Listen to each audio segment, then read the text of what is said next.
Hey, welcome to another episode of Dave's Hot Wheel Garage, brought to you by Coke, Diet Coke. If you're going to do Coke, do this.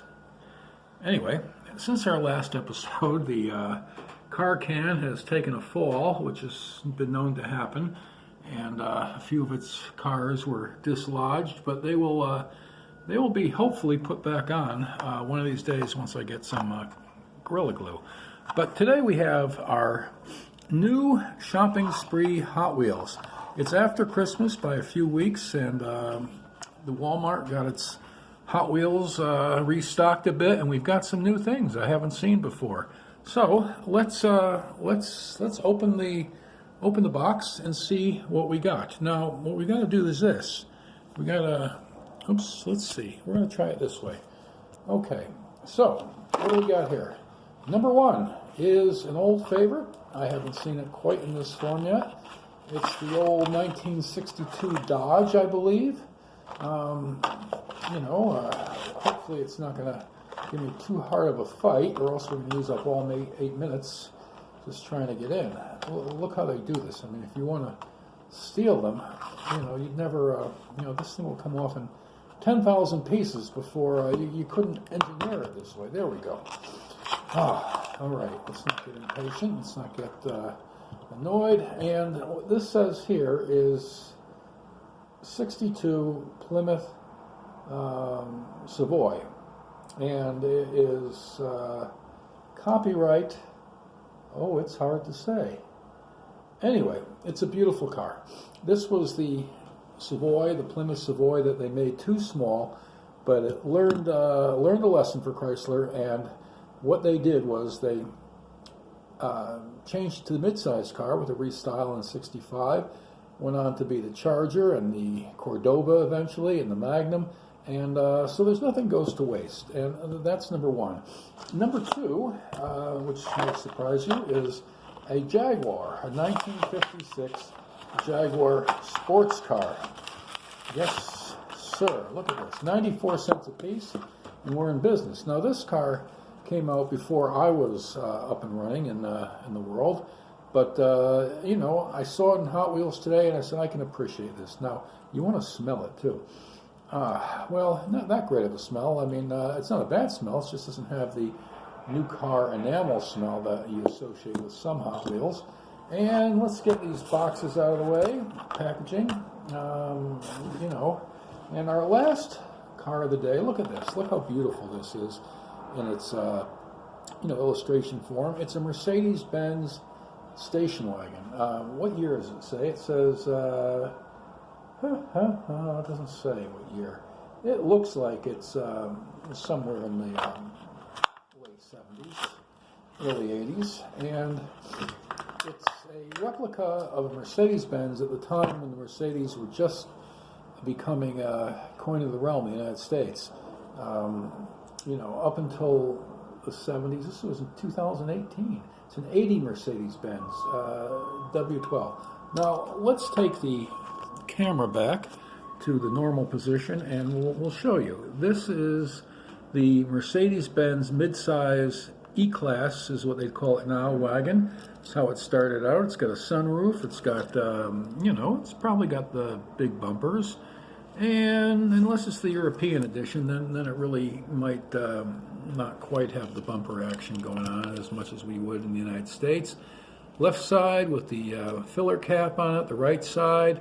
It's a nice looking station wagon. It's basic and it's premium, and it got the ball rolling here. Now we've got the Plymouth. It's got a unique body line to it, the up kick in the rear window.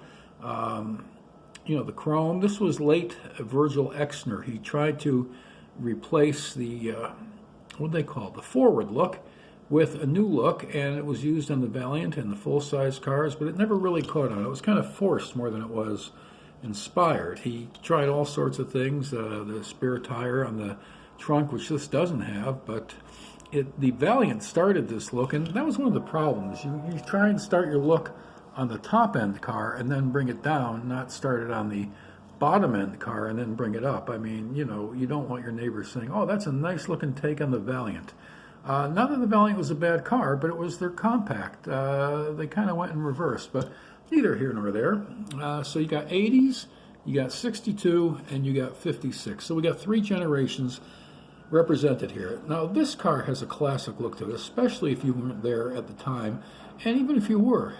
Sports car proportion took on a classic sort of stance. You know, it had that long hood, it had the the small windshield, had the curves. Sir Lyons was his name, Jeffrey Lyons. I'm not sure. No, I think that was the movie reviewer. But anyway, this guy that became a Sir styled the Jaguars all the way up through the 1968 XJ6, and he had quite the talent for it. It's it's got the Jaguar grille, and they were long from being anything but their own company, and Jaguar pretty much petered out about 68 and maybe 75. XJS was one of their final moments. Plymouth is no longer around, but Chrysler is, and Dodge and Jeep. I mean, everything changes. You look at this car and say, oh, that's how a life should have been. But we're 60 years gone from that, 59. Now, 59 years before this car was out, there were hardly any cars. So, it seemed like this is the way the world should be, but it was just a snapshot in time.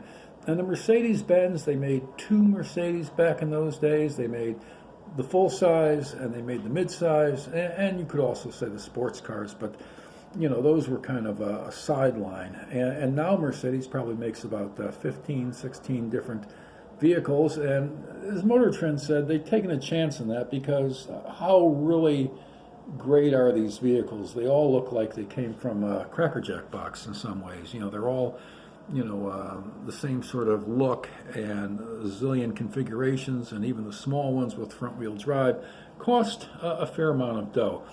Now, this is a beautiful portrait of 3 automobiles.